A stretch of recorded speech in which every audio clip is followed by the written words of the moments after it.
Pre múdrosť pozorne počúvajme sväté evanjelium. Pokoj všetkým.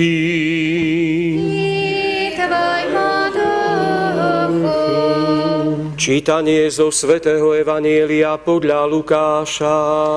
Sláva Tebe, Pane, sláva Tebe.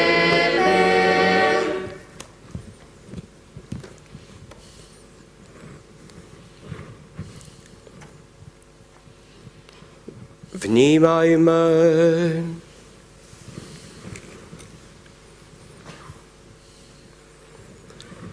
V tom čase Ježiš išiel do mesta, ktoré sa volá Naim. Išli s ním jeho učeníci a veľký zástup ľudu. Keď sa priblížil k mestskej bráne, práve vynášali mŕtvého. Bol to jediný syn matky a tá bola vdová. Sprevádzal ju veľký zástup z mesta. Keď ju Pán uvidel, bolo mu jej ľúto a povedal jej: nepláč. Potom pristúpil a dotkol sa Már. Nosiči zastali a on povedal: mládenec, hovorím ti, vstaň. Mŕtvy sa posadil a začal hovoriť a Ježiš ho vrátil jeho matke. Tu sa všetkých zmocnil strach, velebili Boha a hovorili: veľký prorok povstal medzi nami a Boh navštívil svoj ľud. Sláva Tebe, Pane, sláva Tebe.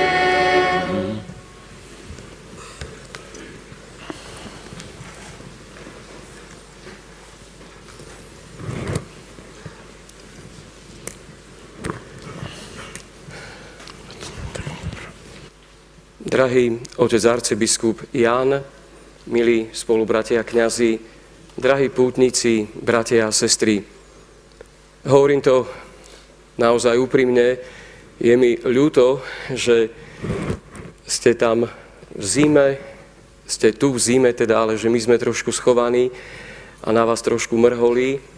Verím, že aj táto vaša obeta bude prijatá.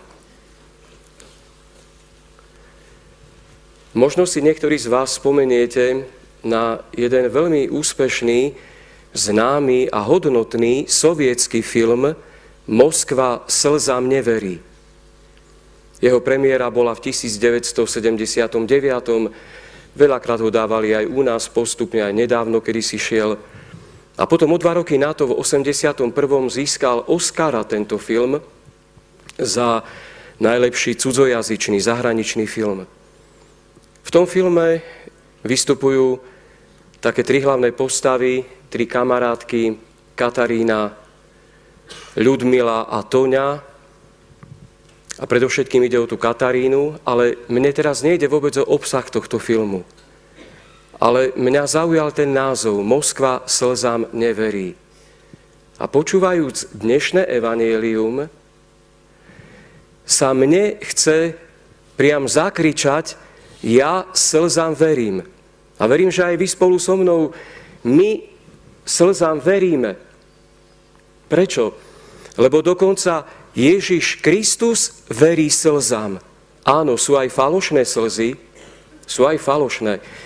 Sám Ježiš na krížovej ceste povie tým ženám: neplačte nado mnou, ale nad svojimi synmi.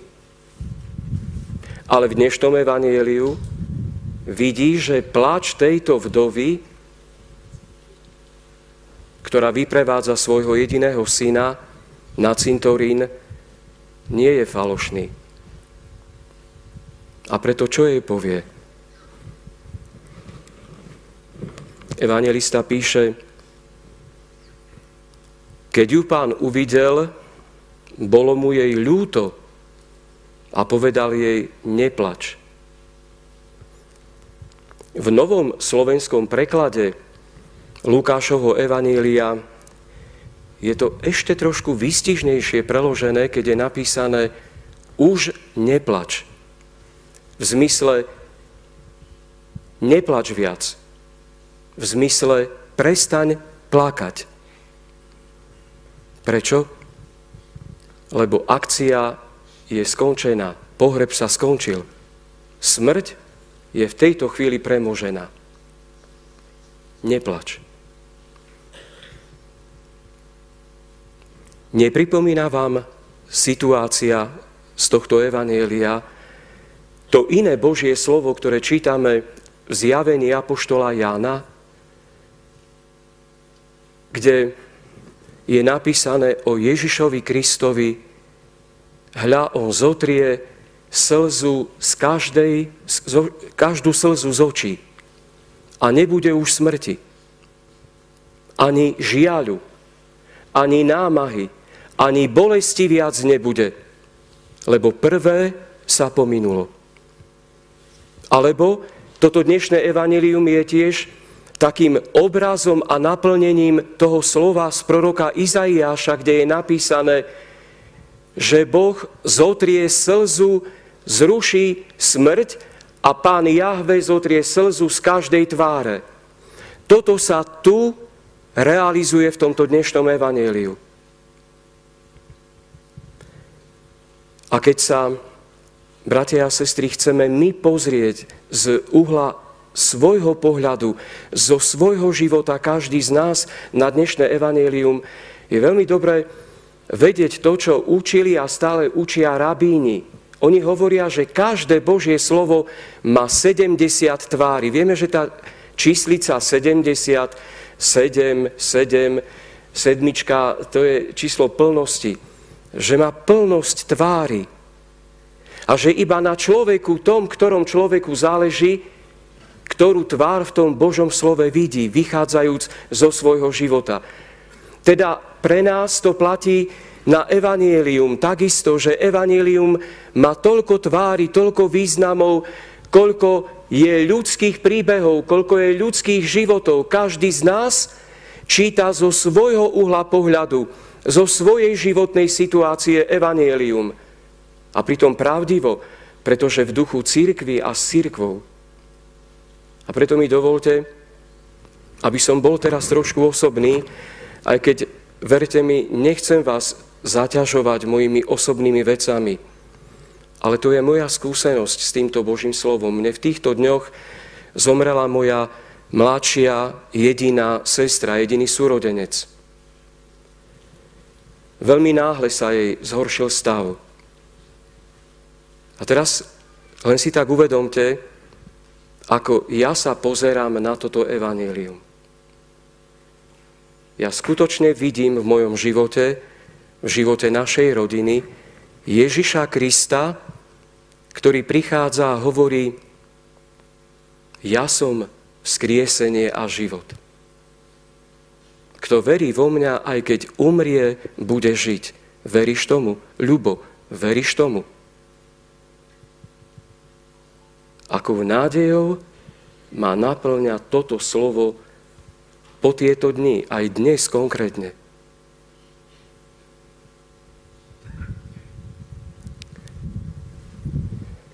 Ja som vzkriesenie a život. To sa tu realizuje. A čo hovorí Ježiš Kristus tejto žene? Neplač, už neplač, neplač viac. Prestaň plakať, lebo smrť je premožená. Toto hovorí aj mne, aj tebe, brat, sestra, do situácií našej smrti, do toho všetkého ťažkého, čo my môžeme prežívať. Neplač. Ja som ten, ktorý prichádza, aby zotrel každú slzu z tvojich očí, z tvojej tváre. Pretože smrť je zničená. Toto je posolstvo dnešného evanjelia.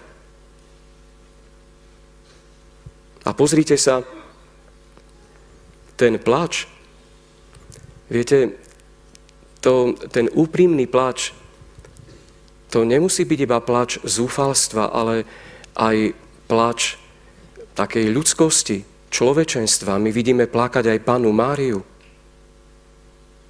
Dnes je konkrétne pamiatka na zázračnú ikonu Klokočovskej presvätej Bohorodičky patronky Zemplína. V V Klokočove je veľká slávnosť. A vieme, že v roku 1670 Matka Božia v Klokočove plakala, slzila jej ikona. V tých rokoch, koncom 17. storočia, slzila iná ikona Matky Božej v Mariápovči. Taká známa pre gréckokatolíkov tohto nášho celého regiónu. Ale my vidíme plakať aj samého Ježiša Krista. Kedy plače Ježiš Kristus? Napríklad nad Jeruzalémom. Kedy ešte plače? Pri Lázarovom hrobe zaslzil, zaplakal. Kedy ešte plače? V Getsemanskej záhrade. A prečo Ježiš Kristus plače nad Jeruzalémom? Pretože chcel zhromaždiť jeho dietky, ako sliepka zhromažďuje svoje kuriatka a nechceli to. Prečo plače nad Lázarovým hrobom, nad jeho smrťou? Lebo ho miloval, je tam napísané v Evanjeliu. Aká je toto nádej pre každého jedného z nás? Že Ježiš Kristus nás miluje až k slzám. Matka Božia ťa a mňa miluje až k slzám matky. A prečo plače Panna Mária? Panna Mária plače preto, že ešte stále, aj keď toľko počúvame o Božej láske, ešte stále sme jej akoby neuverili. Ešte stále sme ju asi poriadne nezakúsili, nedovolili sme, aby tá Božia láska sa rozliala v našich srdciach. Bratia a sestry,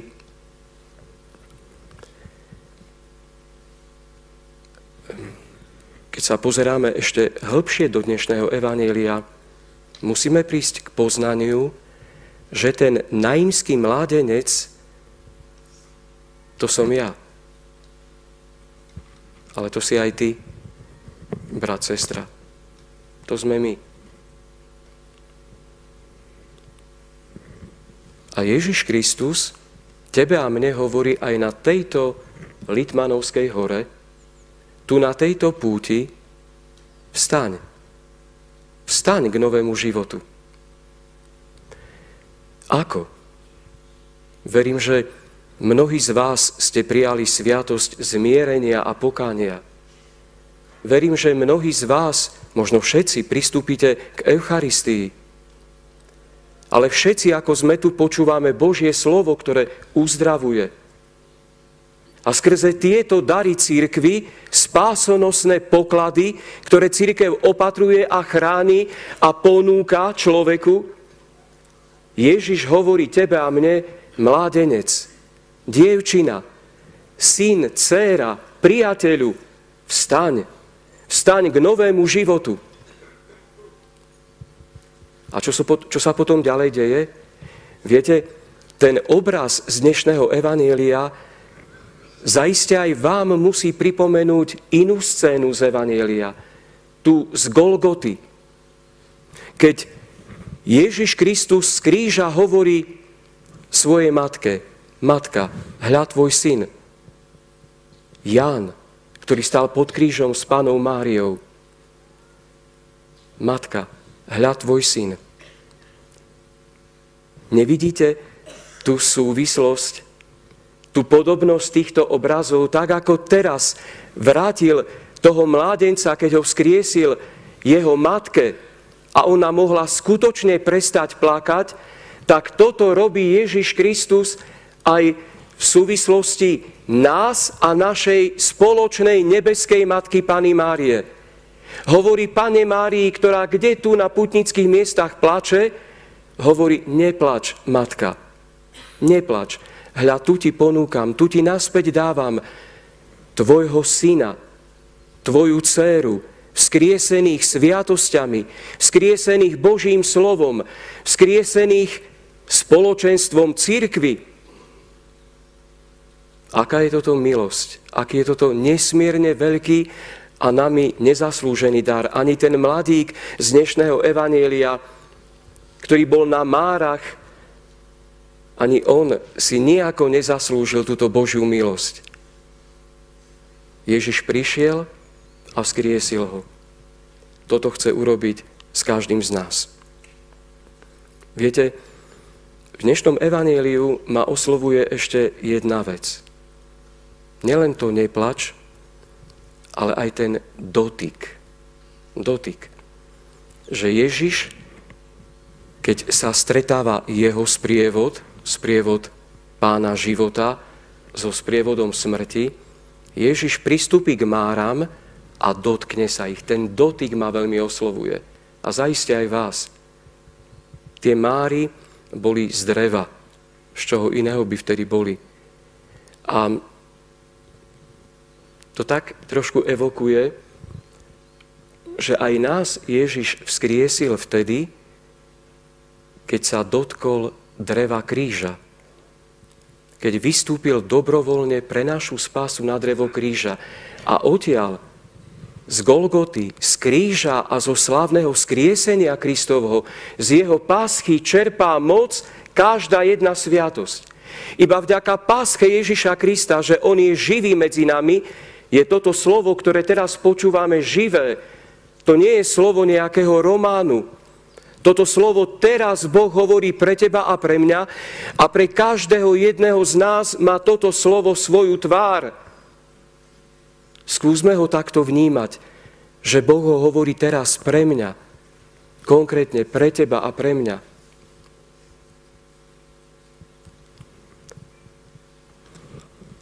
Bratia a sestry, ten dotyk mi evokuje ešte jednu vec. Dnes, ako sme aj spievali v menlivých častiach liturgie, dnes máme aj liturgickú spomienku na svätého apoštola Tomáša. Toho, ktorému hovoríme neveriaci, ale on uveril.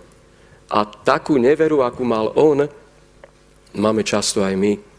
Spochybňujeme hocičo, pochybujeme o Božej láske.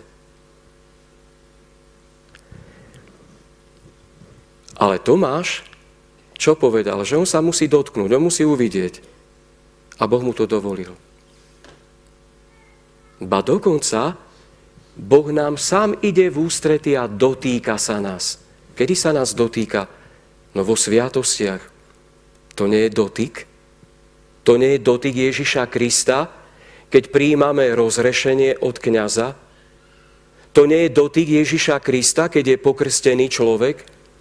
To nie je dotyk Ježiša Krista, keď je pomazaný mírom pri miropomazaní. Pri birmovke. To nie je dotyk Ježiša Krista, keď ho prijímame v Eucharistii. To nie je dotyk Ježiša Krista, keď kňaz požehná manželstvo. To nie je dotyk Ježiša Krista, keď dáva pomazanie chorému. To nie je dotyk Ježiša Krista, keď biskup vloží svoje ruky a povie Božestvenná ja blahodať na diakona a stáva sa kňazom. A toto, bratia a sestry, že my môžeme dennodenne počúvať Božie slovo, ako ho cirkev aktualizuje pre náš život. V kazateľstve, v homiletike sa hovorí, že homília to nie je slovo o Božom slove, ale to je Božie slovo. My v 1. Petrovom liste čítame tieto slova. Pánovo slovo trvá na veky a to je to slovo, pokračuje svätý Peter, ktoré sa vám zvestovalo. Toto slovo teraz ku mne a ku tebe, brat, sestra, hovorí sám Boh. Toto nie je dotyk Boha? A keď ty si v spoločenstve s bratmi a sestrami, toto nie je, že sa Boh teba dotýka skrze brata a skrze sestru? A keď máš doma chorú mamu, chorého otca, choré dieťa, a keď sa o nich staráš, toto ti neevokuje, že to sa Boh skrze teba a skrze nich dotýka?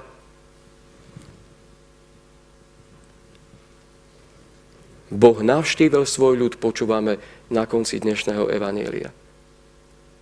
Boh navštívil svoj ľud. Aj dnes, aj včera, aj zajtra,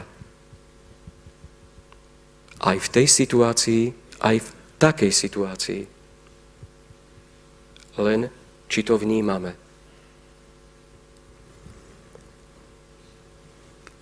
Možno ste cez letné prázdniny, myslím, že to bolo 15. septembra, teda to už bolo po prázdninách, ale bol sviatok Sedem bolestnej Panny Márie, trpiacej Bohorodičky.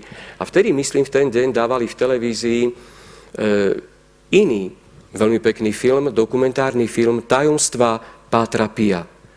A v tomto filme boli nádherné veci, som ho s takým záujmom pozeral, a okrem iného veľmi pekné veci o matke Pátra Pia. A on mal jedného známeho, vtedy aj v Taliansku známeho speváka Beniamina Gilliho. A vždy, keď sa stretli, tak ho prosieval. Mal totiž takú jednu vtedy známu pieseň Mama. Tá pieseň tam aj znie v tom filme. Mama. A on ho stále prosieval: Beniamino, zaspievaj mi tú pieseň Mama. A Beniamino mu stále vyhovel a spieval. A vtedy čo robil Páter Pio? Vtedy vraj Páter Pio, hovoria svedkovia, vždy vyťahol servítku a utieral si zaslzené oči. A potom sa tak rozplakal stále, že išiel kdesi vedľa, aby ho nevideli. A odkiaľ si zvedľa počúval pieseň o matke. A jedna respondentka v tom filme, ktorá si pamätá Pátra Pia, hovorí, lebo pre neho matka bola tým, čo Panna Mária pre Ježiša. Jediná žena jeho života. Matka pre neho veľmi veľa znamenala. A preto jeho pláč bol prejavom lásky, úcty, súcitu. Bratia a sestry, nepotrebujeme aj my plakať pláčom lásky, súcitu, empatie, zhovievavosti, láskavosti, dobroty nad mnohými situáciami v tomto svete a v našom živote, nad tým, čo sa deje na východe od našej krajiny, nad tým, čo sa deje na ďalekom východe, nad tým, koľko ľudia trpia. Koľko ľudia trpia hlavne tým, že ešte nepoznajú Božiu lásku. A ty a ja, keď sme ju spoznali, keď sme ju nanovo zakúsili dnes, vďaka tejto slávnosti, či my môžeme neplakať?